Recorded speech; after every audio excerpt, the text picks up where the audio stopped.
Well, good morning, Excellencies, distinguished guests, and Sahil, thank you for putting together such a tremendous event. Gentlemen and ladies, and usually it's the other way around, but I wanted to leave ladies till last on International Women's Day, and wish every lady in the room a very successful and happy International Women's Day. So it's a real huge honour to be here, and I'll be talking to you later about some of the work we're doing in the United Kingdom around fintech and the very important relationship with this wonderful place we're in today. But I am super excited to introduce you to our next presenter. You're going to hear from a person and a sort of person, and you're going to see the future. You may not be excited, delighted by it, you may be, but it's here and it's real and it's happening. And you really are going to hear from one of the great pioneers in our world today, and also an incredibly good soul. So I'm delighted to introduce you to Greg. Wonderful to be here today. I was going to debut one of our new digital humans today, Roman, but seeing it's International Women's Day, I thought I'd stick with my much more famous friend, Rachel. So let's just get underway. Hi, Greg. Great to see you today. Great to see you too, Rachel. It's our first visit to Bahrain. There's a big crowd here in the audience, so let's hope you behave yourself. Okay. Do you need me to tell everyone your life story? Sure. Well, Al did a little bit of an introduction, but I know you know a lot more about me. We travel all around the world together. The short version or the long version? I'm hoping for the short version myself.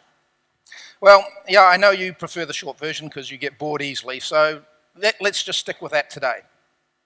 Okay. Greg is a Kiwi and Chief Business Officer for Soul Machines, partnering with Dr. Mark Sager, the inventor of Baby X and the world's first virtual nervous system. Cool. Well, thanks for the introduction, Rachel. So you'll see my much more famous friend up there. You can see her interacting with me in real time. So if I smile at Rachel, she's smiling back. She's acknowledging me. If I move around, she's going to follow where I go. It's a fantastic screen up there. You can actually see her reflection, my reflection in her pupils in the same way that we do as real human beings as well. So I'm going to give you a quick look as to actually what makes Rachel tick. So she has, our core technology is actually being driven by a virtual nervous system. So that virtual nervous system is based on artificial intelligence, machine learning, neural networks, and some really key technology developed by my researchers back in Auckland, biologically inspired models of the human brain. So I'm just going to turn on Rachel's brain so you can have a look at her. So that's Rachel's brain. I've just given her a fright, so you can see red parts of her brain firing off there. So that is Rachel getting what we all get when we get given a fright. We get a shot of noradrenaline. That puts the alert system in our brain on standby. We're starting to look at where the threat might be coming from or what's going on in the world. So our researchers have created virtual neurotransmitters which mimic the behavior of the brain chemicals and the way in which we respond. So Rachel's now hearing my voice, seeing me smile, and dopamine's coming back into her brain. She's starting to relax. She's starting to feel good and happy about the world again. So let me turn her virtual brain off and go back to it.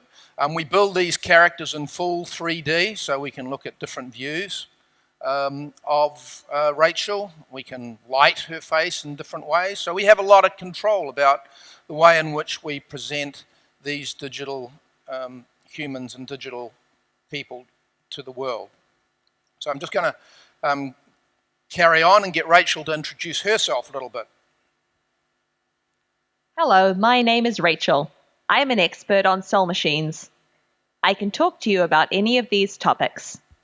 Which one interests you? Well, why don't you tell us about what you do. I connect with you in a human-like way by sensing your reactions and responding emotionally. Wouldn't you rather speak to me than a faceless chatbot? Do you want to know more? Soul Machines uses neural networks to give me a virtual nervous system, so I can learn and react in real time. So she's also responding to visual cues. I didn't tell her I wanted to know more. She saw me nod my head, exactly the same way that we communicate ourselves with non-verbal cues. Sorry, I don't mean to be confusing. Would you like me to explain more about my nervous system? Sure, that would be great. Thanks, Rachel.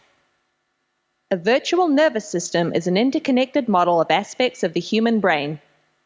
It combines different neural systems to enable me to behave in a way that's inspired by biology. Is there anything else you want to talk about? Sure, well, what's the bigger picture here? I'm here to democratize technology by giving the have-nots what the haves have already got. That's a pretty big idea. What does that mean in simple, plain English, maybe? Well, according to Hal Varian, chief economist for Google, you can predict the future by looking at what the wealthy have today. Shall I give you an example? Sure, that would be great. The wealthy have personalized services and access to specialized knowledge, right? That's what I can provide for everyone. I can be your digital financial advisor, your personal trainer, or even your digital chauffeur. Sometimes I even talk to myself if I need expert advice. Is there anything else you're interested in? Well, you've given me lots to think about this morning, and I'm sure as everybody's just met you for the first time, maybe we should finish with one of your great jokes. Yeah? A photon checked into a hotel and the bellhop asked if he needed any help with his luggage. The photon said, "No thanks. I'm traveling light." Would you like to talk about anything else? Well, no, your jokes are still pretty bad, Rachel, so let's leave it at there for now. No problem. Got a dash too. Analytics to process. Okay. Thanks, Rachel.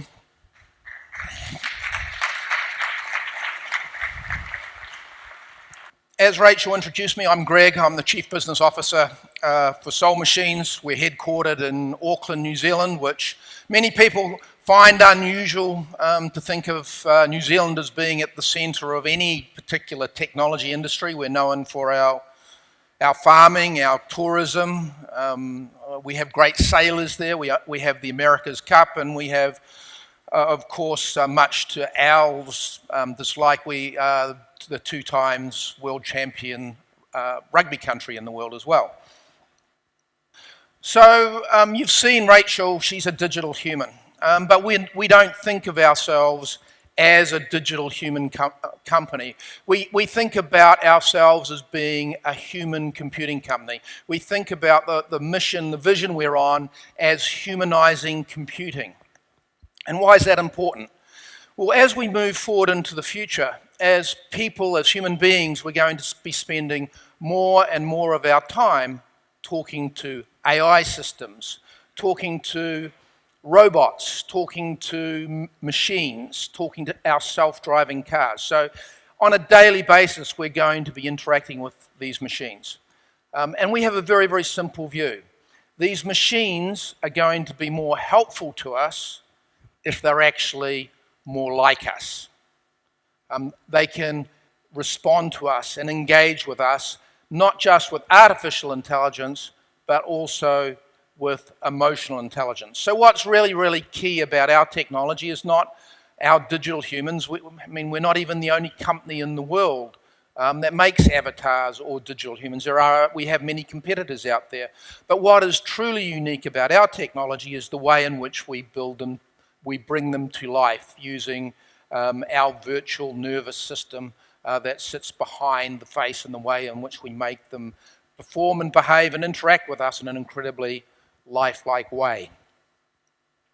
One of the slides earlier on talked about how will we make life better for human beings, and there's certainly lots and lots of discourse in the public arena about the way in which The robots are coming. The robots are going to steal our jobs. They're going to rule over us. They're going to kill us all. The popular view of AI and the world of the future has been led by science fiction movies in Hollywood and their dystopian view of the world that we are creating.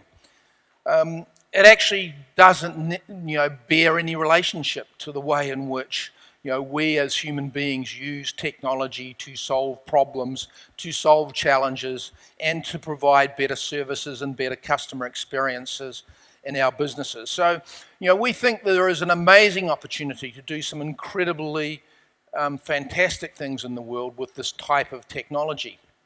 We see ourselves sitting at this really, really important intersection of delivering a highly personalized service, a highly personalized customer engagement, and the delivery of incredibly specialized knowledge.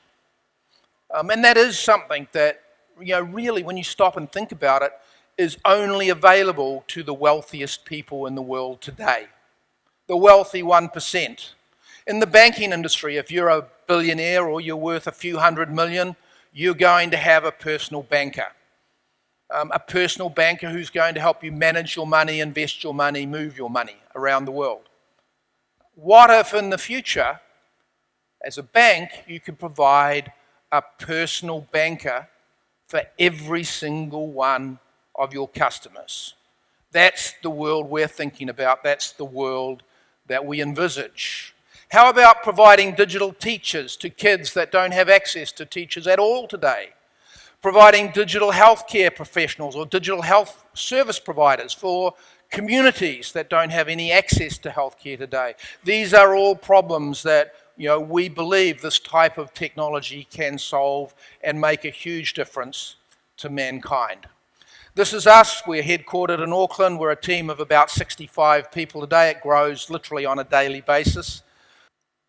The numbers: 3 professors who lead their fields in academic research, 17 PhDs, and 2 Academy Awards. My co-founder and my business partner, Dr. Mark Sager, won 2 Oscars for his work on the faces of those beloved blue creatures in the movie Avatar and King Kong, so working with both James Cameron and Peter Jackson. So that's where some of the background to our technology has come from. We have offices around the world. We're working with customers in industries that there is massive disruption coming to it, and it was great in the opening presentation to start thinking about beyond disruption and what it actually means. As a company, we offer the world's only digital nervous system. It's based on brain models, not animations, not replaying canned animations back. These digital humans are constantly learning from our interactions. They will learn to recognize us, as Rachel did today. They will learn what type of personality I have. Am I a happy person? Am I a grumpy person? They'll learn about what parts of my products they love, what parts of my services they don't like so much. So they're constantly learning. Our technology improves with every single interaction. Today we've created 8 digital humans, some for ourselves, some that are used exclusively by some of our customers. But we see a world in the future where there will be a population of millions, hundreds of millions, if not billions of digital humans. And I'm going to come back to that in the future. As I said before, these digital humans are built in full 3D. They can go directly into any AR or VR environment.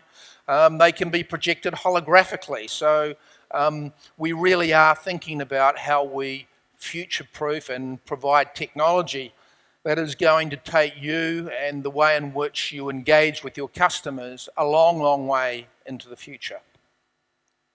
So this is not just the work of a bunch of researchers in Auckland, New Zealand. This is technology that exists today and is being implemented on the global stage by some pretty big brands in some pretty key markets in different parts of the world.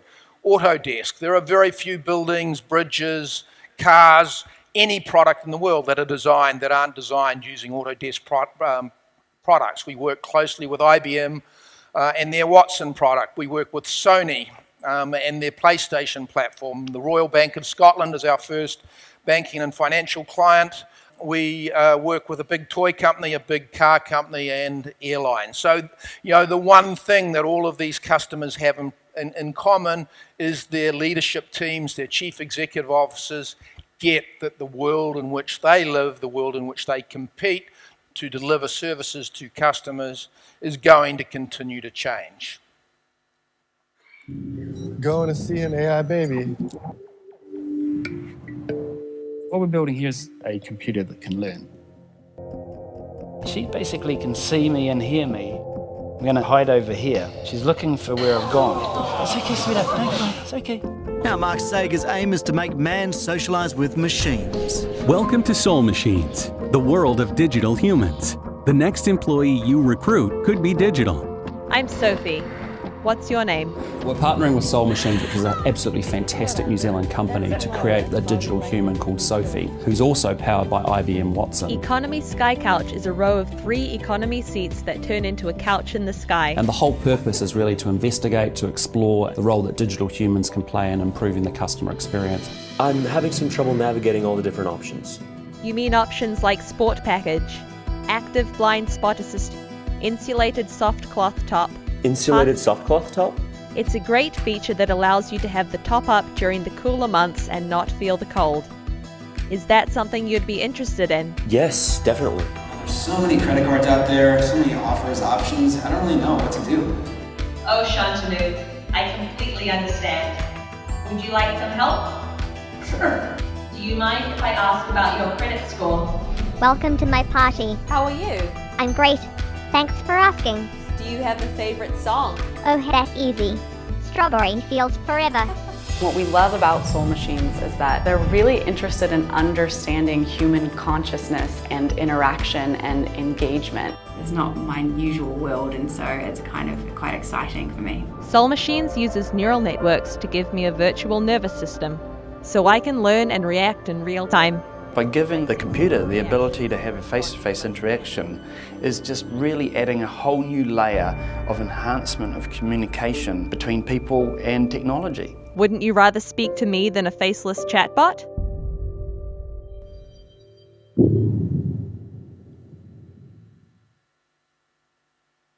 So we've always imagined a world where machines would be more human-like.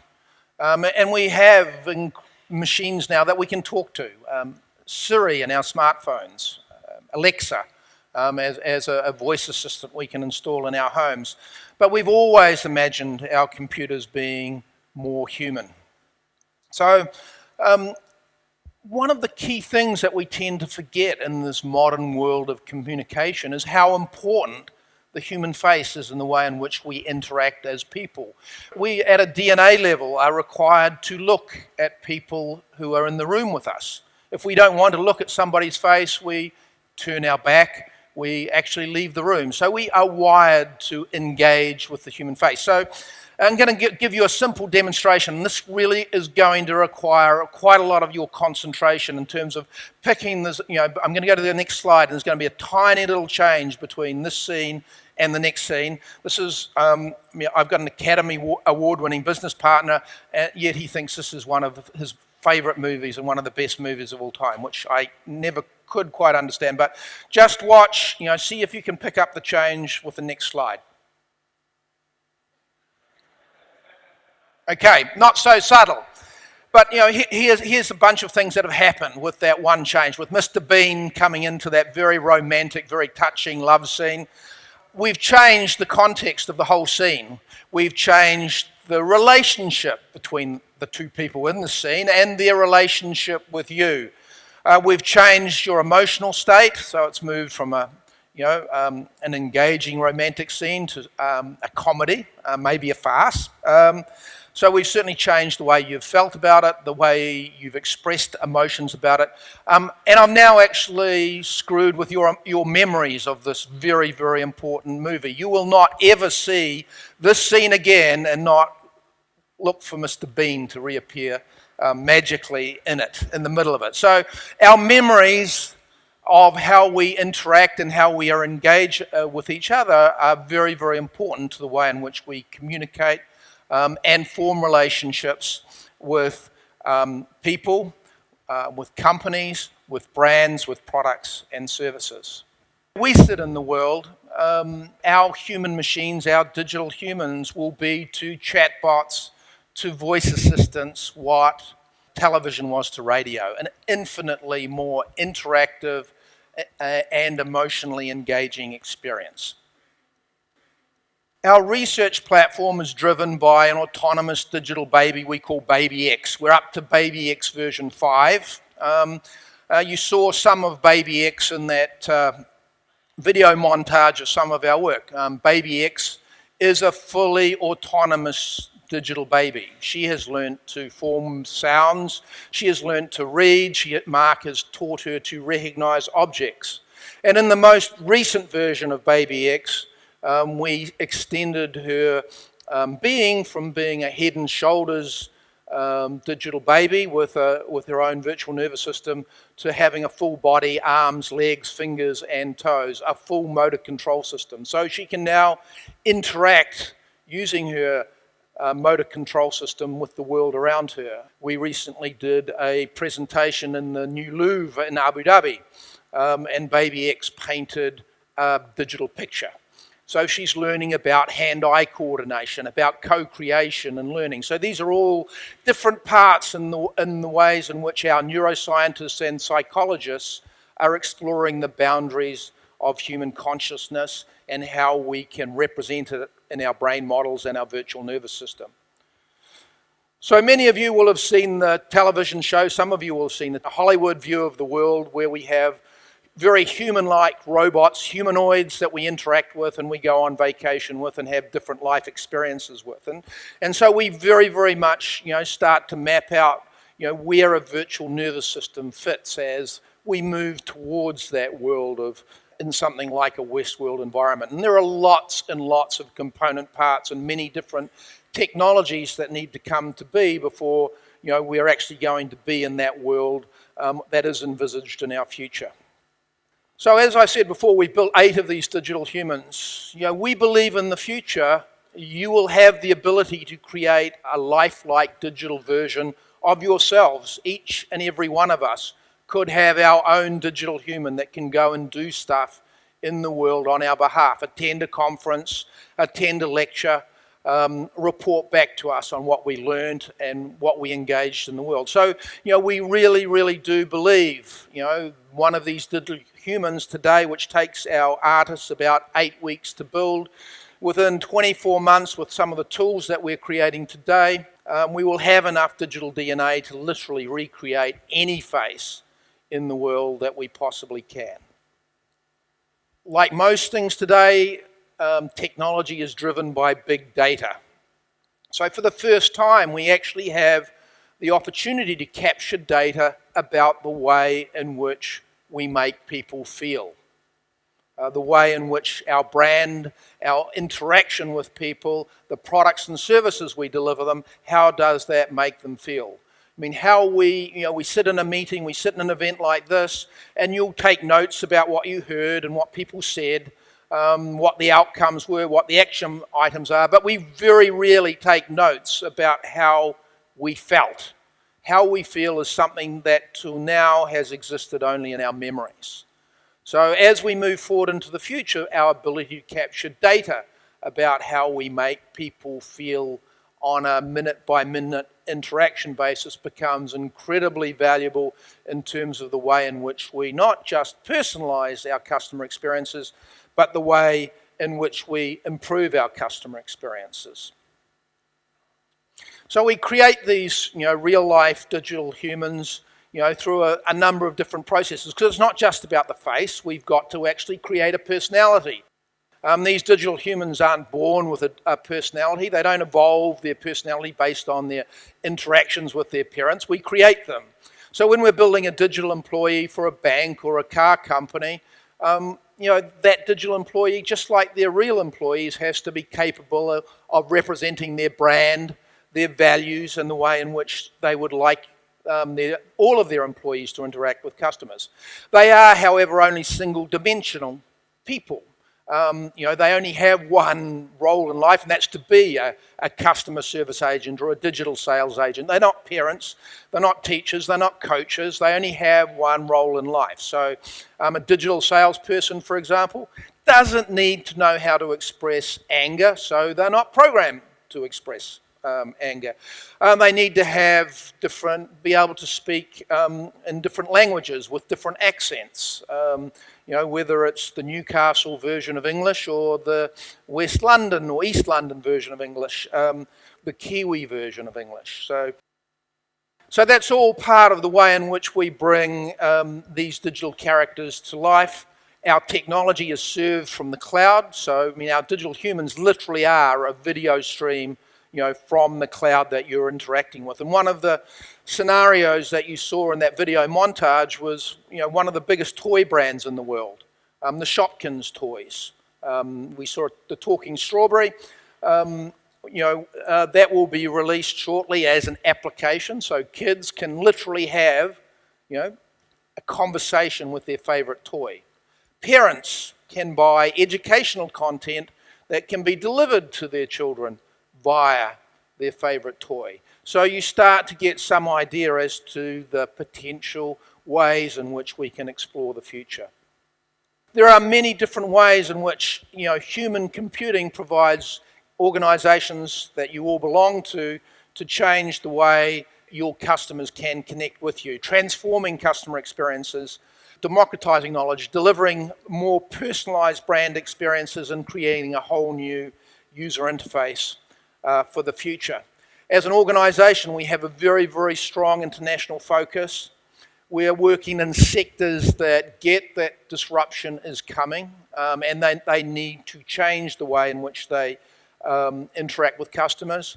We tend to work with CEOs, chief innovation officers, chief digital officers who get this change needs to happen. They need to experiment, they need to innovate, work out how their customers respond to this, and work with this now, not later. Typically, these are organizations that have to be the first in their industry to have a digital employee or utilize this digital technology. So the questions I leave you with: who will be your first digital employee, your first digital human? I have one of the most amazing jobs in the world. I get to go around the world introducing people to their first digital human, showing them what is capable in terms of interactions between ourselves and digital people. And there is, one thing that becomes very, very clear to me is creativity and curiosity that drives the potential use cases for this is quite incredible. I was approached after a talk I did last year in Taipei, an art application. Could we imagine bringing one of the grandmaster artists back to life?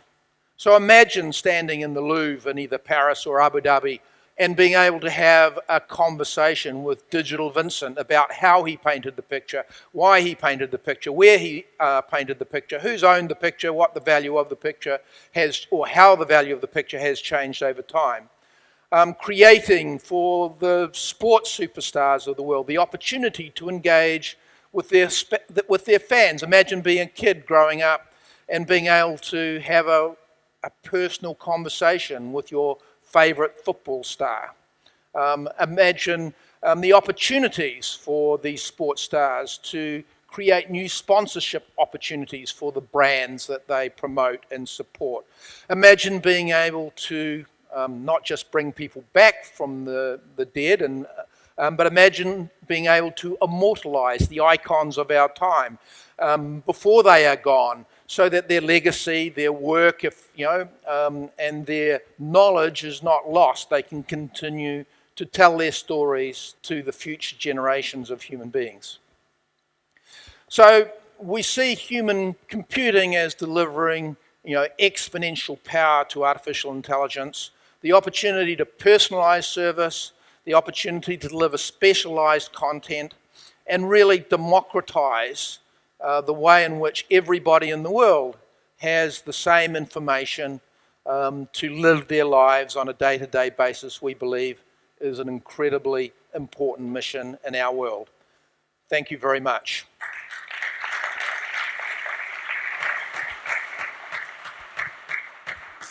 That was awesome.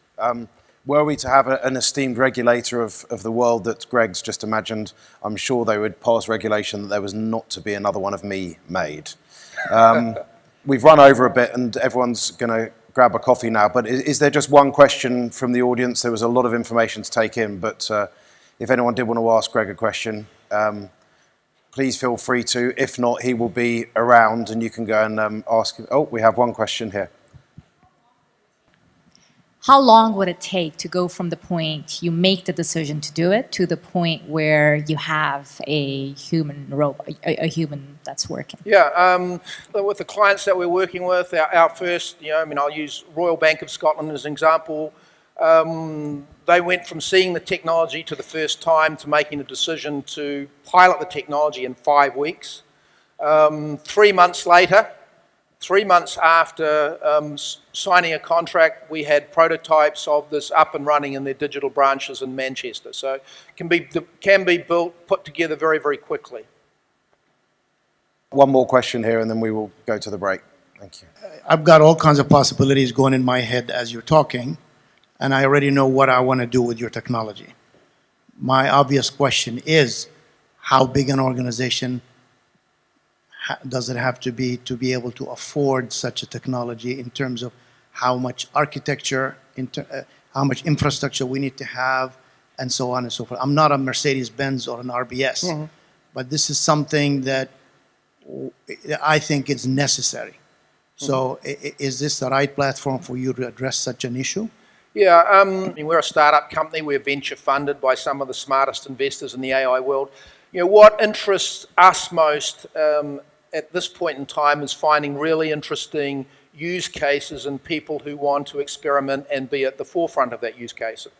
So I'm doing projects at the moment for social organizations where there is no revenue involved. We want to understand what we don't know about what we don't know with this technology at the moment. So not just about the money for us in terms of exploring where we could go and what we could do with our technology at the moment. So we're certainly open to any number of conversations about interesting ways to put these digital people to work. And just to save Greg his blushes, because it's always a difficult question to answer yourself, that one of the organisations that I'm involved with has had a look at the existing business model and already estimated it's about 1/10 of the cost of having a human do the same job. So it's a very interesting business model.